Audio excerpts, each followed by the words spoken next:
Álvaro Vargas Llosa recibe a Perú 21. Él se encuentra en Lima por motivos literarios. Se realiza en nuestra ciudad la Feria del Libro, que tiene como personaje central a Mario Vargas Llosa, su padre.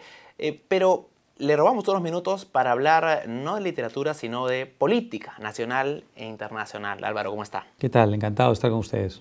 Gracias por su tiempo. Quisiera empezar hablando sobre... Teniendo en cuenta las revelaciones de los 2 últimos años, queda claro que en las 3 últimas décadas en el Perú no ha habido casi un solo gobierno que actúe de manera honesta y limpia. Y muchos peruanos nos preguntamos ahora, ¿es posible en Perú tener un gobierno decente? A ver, claro que es posible. Si el día en que tú llegues a la conclusión de que no es posible, pues digamos, renuncias a tu compromiso de ciudadano, abdicas, y te vas, qué sé yo, a dedicar a convertirte en un anacoreta, ¿no? Desligado del mundo circundante. ¿No? Eso no es posible, eso no es admisible. Lo es, digamos, como opción personal, pero no como país. El país tiene que encontrar la fórmula. Ahora, claramente, hablamos de un fracaso, ¿no? Un monumental fracaso desde el punto de vista institucional como país, ¿no? Los que hace 20 años estábamos en las calles luchando para tumbar una dictadura y reconstruir la democracia con la idea de que fuera una democracia fundada sobre bases muy distintas a las que habían prevalecido en etapas anteriores de la vida republicana. Hoy día no podemos sino ver con enorme frustración y congoja en lo que están convertidas nuestras instituciones, ¿no? Evidentemente es la historia de un tremendo fracaso, con matices, porque al mismo tiempo, gracias a que hay hoy un sistema un poco más abierto, yo creo que todavía no del todo, un poco más abierto desde el punto de vista económico, tenemos una clase media que no teníamos hace 20 años, tenemos una conexión con el mundo mayor de la que teníamos hace 20 años, es un país donde hay una cierta movilidad social que no existía antes, es decir, el Perú no es enteramente un fracaso en el último cuarto de siglo, pero desde el punto de vista institucional, desde el punto de vista del Estado de Derecho, fundado un conjunto de instituciones, sí, claro que es un fracaso, y es un fracaso, digamos, que lo que debe animarnos a hacer no es a llegar a esa conclusión, sino a llegar a la conclusión de que hay que, de una buena vez, acometer la tarea de regenerar esas instituciones para que sean, no solamente sean posibles gobiernos decentes, sino que casi sean inevitables gobiernos decentes, ¿no? Usted apoyó en su momento al expresidente Toreo, al expresidente Humala y al expresidente Kuczynski. ¿Lo volvería a hacer? A ver, sí y no. Si uno se coloca, digamos, en esas circunstancias otra vez y tiene que elegir entre una opción que indiscutiblemente representa la perpetuación de todo aquello que se suponía veníamos a dejar atrás, que era lo de los años 90, y el comportamiento de esa agrupación política desde la oposición nos demuestra que no habían cambiado, o escoger del otro lado a un gobierno que, con lo que ahora sabemos, nos da garantías de corrupción, nos da garantías de mediocridad, pero que va a preservar la democracia y las instituciones, mal que mal, van a permitir juzgar a esas personas por los delitos que cometan en el gobierno. Al final, claro, es verdad que está escogiendo entre 2 opciones muy deprimentes, pero una es menos deprimente que la otra. Entonces, por eso digo sí, no, es decir, no en el sentido de que yo quisiera pensar que algo mejor que eso es posible, pero si uno tiene que escoger entre preservar la democracia mediocre y corrupta, pero con posibilidades de regeneración y de sanción para los que delincan, o escoger, digamos, lo abominable, pues prefiero la primera opción, ¿no?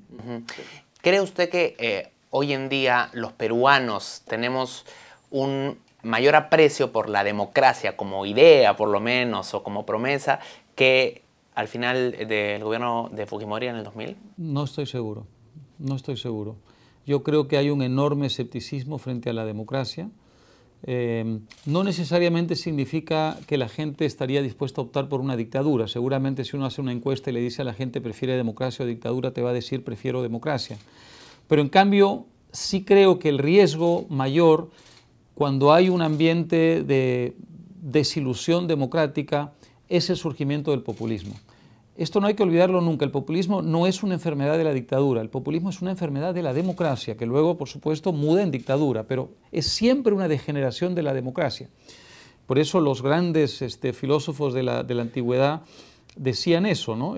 Aristóteles hacía, en fin, su clasificación de sistemas políticos y decía precisamente que la democracia implicaba una degeneración, era una degeneración de la república, ¿no? Usted dijo una vez en una columna que el populismo es un fenómeno excesivamente democrático. Claro, así es. Si yo someto a la regla de la mayoría absolutamente todo, incluyendo los derechos de la minoría, inevitablemente voy a vulnerarlos y por tanto ya no va a prevalecer en esa sociedad un Estado de Derecho ni una igualdad ante la ley. Lo que va a prevalecer es la ley del más fuerte, porque la mayoría es la más fuerte y sobre todo de quien interprete esa mayoría, que es todavía peor, ¿no? El populismo es una manipulable y manipulada interpretación de la mayoría a través de un caudillo, ¿no?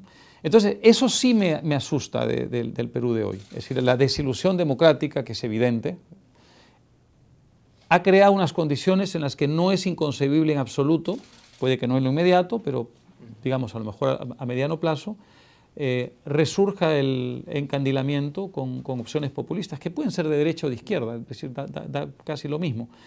Eso sí lo veo como un peligro muy real. Por eso creo tan importante que la tarea que están tratando de acometer, digamos, quienes están en el proceso anticorrupción, con sus errores seguramente, lleven esa tarea a buen puerto, porque si no, probablemente va a ser aún peor lo que estamos viviendo ahora, ¿no?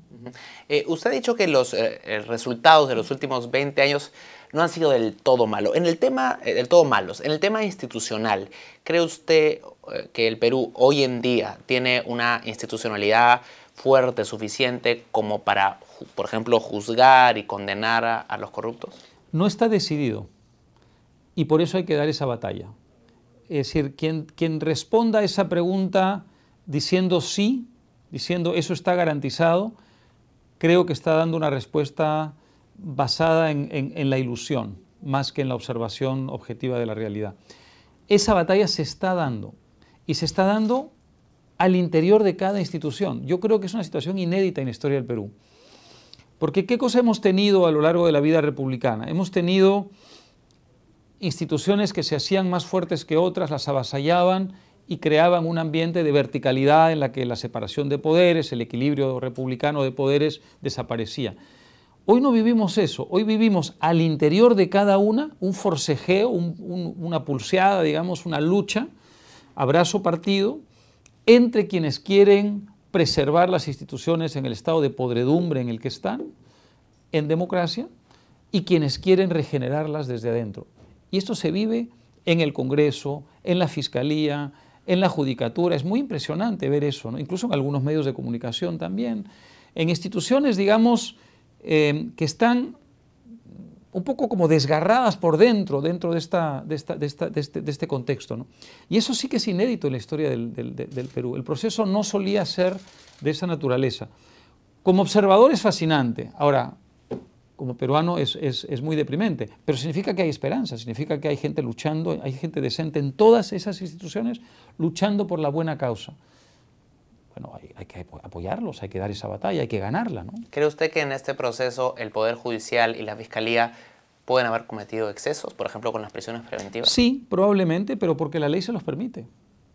Si la ley te permite una prisión preventiva de 3 años, los fiscales van a ir lo lejos que puedan porque quieren obtener confesiones, quieren ganar sus procesos judiciales, quieren acumular pruebas suficientes para imputar y para, una vez que van a juicio, poder ganar los juicios. De manera que, digamos, ellos están actuando dentro de la legalidad. Lo que habría que reprocharles es que estuvieran actuando fuera de la legalidad. A mí me parece un exceso 3 años de cárcel preventiva. Yo seguí más o menos de cerca procesos similares en otros países, Manipolite en Italia, por ejemplo. Todo esto se origina sobre todo en Italia. La gente tiene Brasil como referencia, pero en realidad el proceso de los 90 en Italia fue muy importante.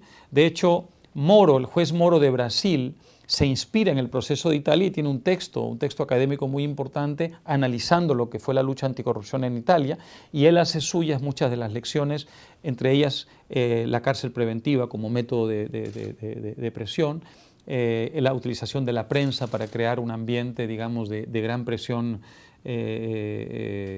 social y lo que llamamos en el Perú colaboración eficaz, que en otros países tiene otro nombre, en Brasil las delaciones premiadas. Todo ese conjunto de armas que están usando hoy día, yo creo que muy eficazmente los fiscales y en algunos casos los jueces que, digamos, aceptan los pedidos de los fiscales, tienen una inspiración internacional y por tanto tienen precedentes. Dicho esto, yo sí creo que una cárcel preventiva de 3 años como liberal es algo que me parece un exceso, me parece que se presta a un abuso, pero para eso entonces, digamos, hay que cambiar los códigos. Los códigos permiten, los códigos legales son los que permiten hoy día a los fiscales hacer eso, ¿no? Ahora, en ningún caso, digamos, creo que el hecho de que existan esos excesos desmerece la batalla que están dando en una tremenda, repito, adversidad de condiciones dentro de sus propias instituciones. Aquí no estamos ante fiscales que tienen que defenderse del acoso del Congreso, no, sino fiscales que se defienden del acoso de otros fiscales. Por eso decía, es una situación muy inédita en la historia del Perú. ¿Y cómo evalúa el rol del presidente Vizcarra? Se critica, hay quienes sostienen que él puede haber llegado a entrometerse con la administración de justicia en el Perú. ¿Qué opina usted?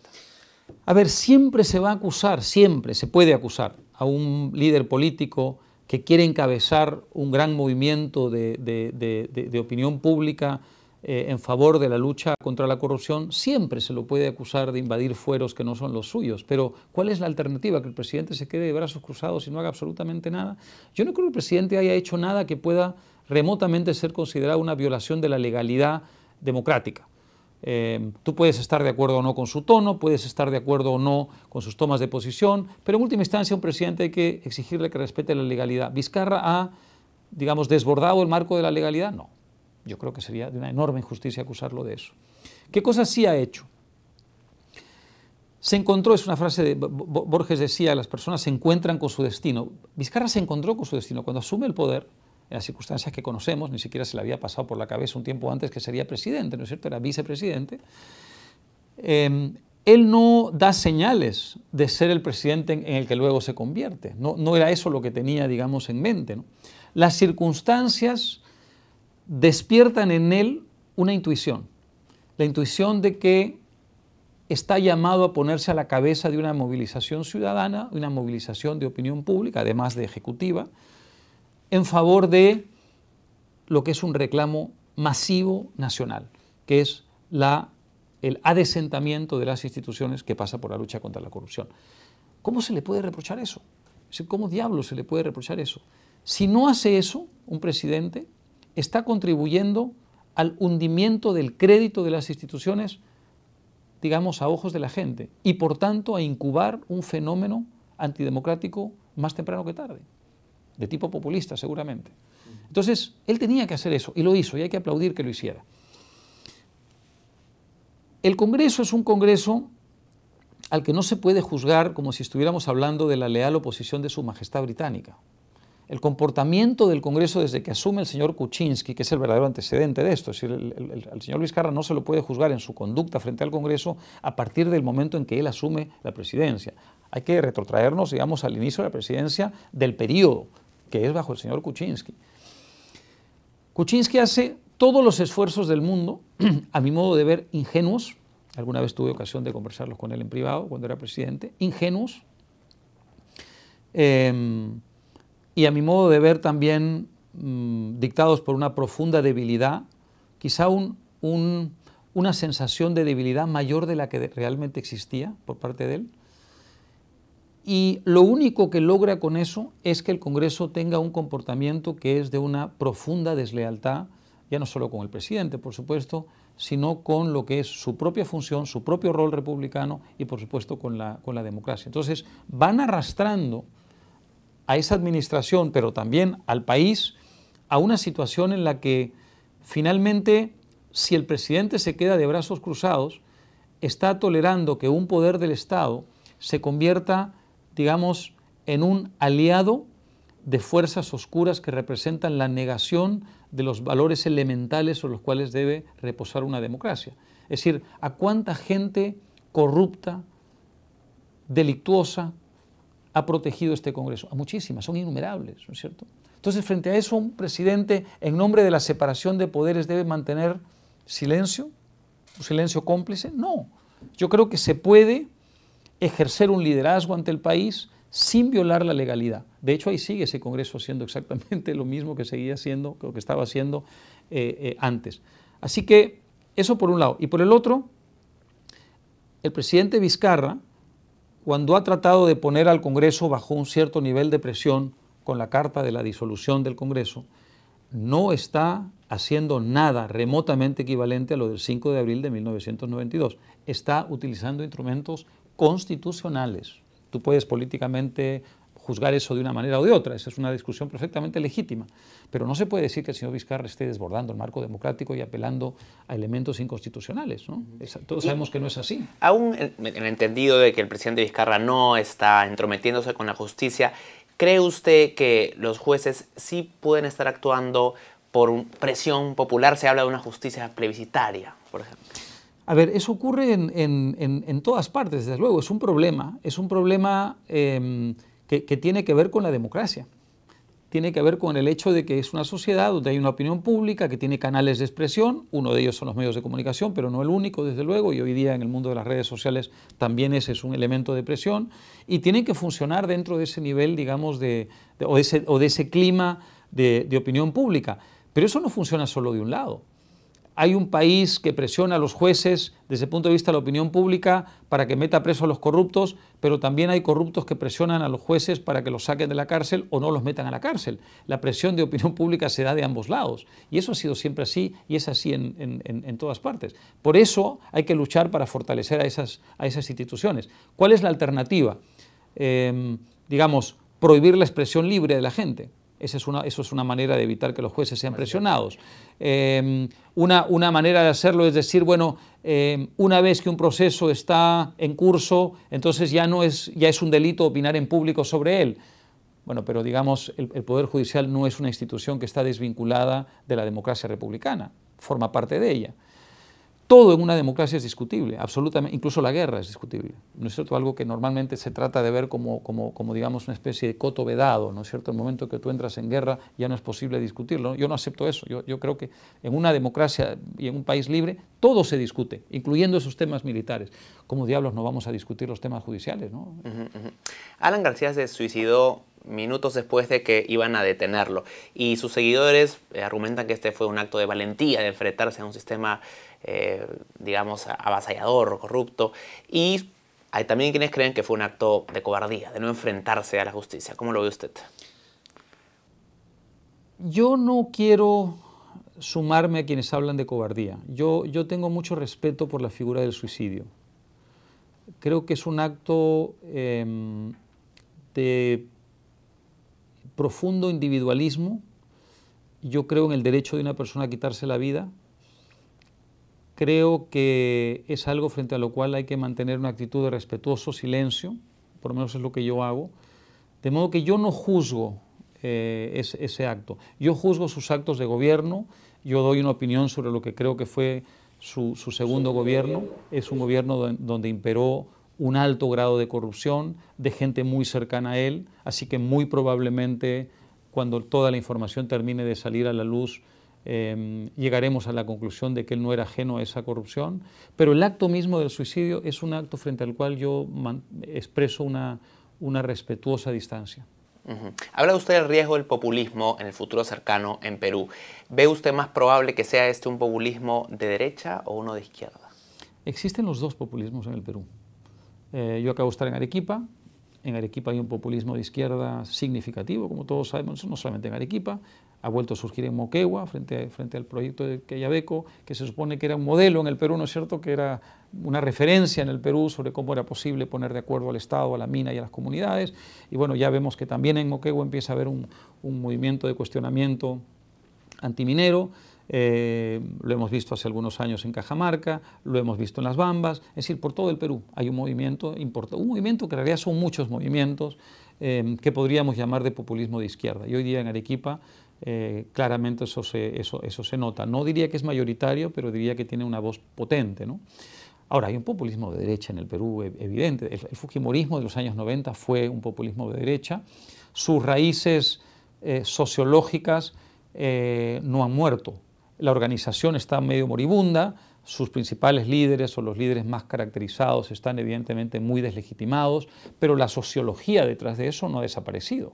Está ahí, se manifiesta, digamos, en temas que tienen que ver, por ejemplo, con el profundo rechazo a las manifestaciones de diversidad individual o de libertad individual, frente a las cuales se expresan actitudes de francofascismo, ¿no?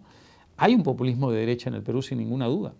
Y en el fondo los populismos tienen mucho en común, es decir, desprecian la libertad individual, desprecian el sistema de igualdad ante la ley, desprecian, digamos, el sistema de legalidad, porque ellos piensan que precisamente en la medida en que logren convertir sus opiniones en mayoritarias, tendrán el derecho a imponer esas opiniones mayoritarias sobre las minorías, ¿no? Por eso es el exceso de democracia del que hablábamos hace un momento un grave peligro en cualquier país, y hoy día también lo es en el Perú.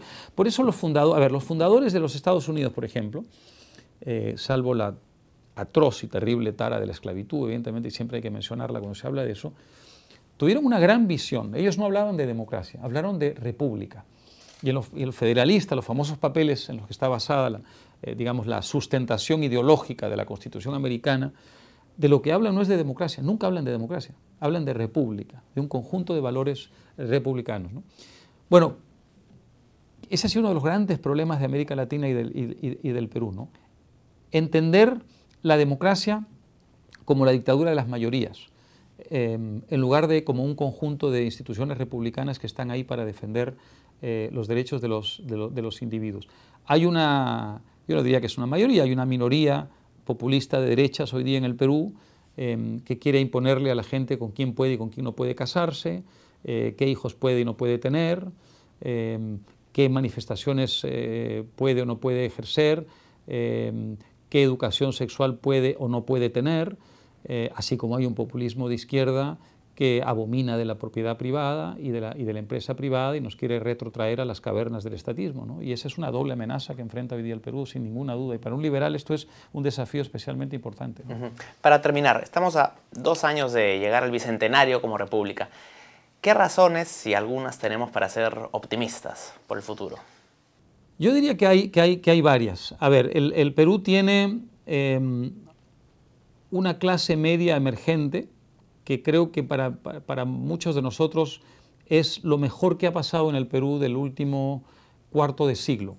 Yo dirigí un trabajo en Estados Unidos sobre casos de éxito en comunidades emergentes o comunidades pobres. Uno de los trabajos lo encargué, hice un convenio con la UPC cuando la dirigía el doctor Luis Bustamante Belaunde, y lo encargó a la Facultad de Economía que dirigía mi ex compañero de colegio, Daniel Córdoba.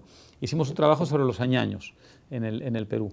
Hicimos luego muchos trabajos en otros países sobre otros casos comparables, ¿no es cierto? Este es un país, digamos, donde cuando se abre un poquito la economía, cuando se abre un poquito el espacio para la creatividad en todos los campos, y estamos en el contexto de una feria de libros, sí que ese campo también, el campo de la cultura, ¿qué cosa hay? Una manifestación, pero realmente caudalosa de ingenio, de creatividad y de progreso. Esas son las razones que tengo para pensar en que el Perú de los próximos años es un Perú que puede llegar a ser admirable. Ahora, si no resolvemos el problema político e institucional, evidentemente todo eso estará muy limitado. Álvaro, le agradezco mucho por su tiempo. Muchas gracias.